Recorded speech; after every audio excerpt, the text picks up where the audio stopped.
In 1998, Stanley Meyer sat down for his final business meeting. Within hours, he was dead. His last words? "They poisoned me." His crime? Inventing a car that could drive from New York to Los Angeles on 22 gallons of water. But the real story is more shocking. I've spent weeks digging into this, and what I found completely changed how I think about conspiracy theories. Picture this. It's 1990. Stanley Meyer rolls up in a dune buggy, claiming it runs on pure water, just tap water from your kitchen sink. The media goes insane. He's demonstrating his water fuel cell that supposedly splits H2O using almost no energy. He's got patents, investors throwing money at him, and claims that big oil companies are trying to suppress his technology. But here's what blew my mind. Meyer wasn't the only one. There's Dingel in the Philippines, running a Toyota Corolla on water. Charles Garrett in Texas, with his electrolytic carburetor.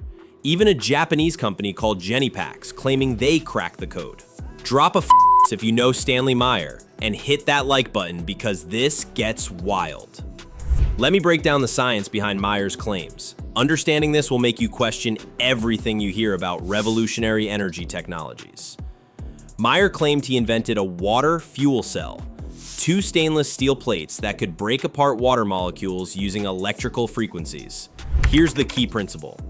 Normal electrolysis requires massive energy, more than you get back when you burn the hydrogen. But Meyer claimed his system was different. By using pulsating electrical fields, he could break water molecules while using less energy than you get back. If true, this would break the fundamental laws of physics. But Meyer had demonstrations, he had patents. The US Patent Office approved his designs.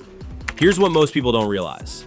Patents don't verify that inventions work, only that they're novel ideas. Dingel claimed his system could make a car run 500 kilometers on 4 liters of water. That's like getting 300 miles per gallon, except your gallon is free water.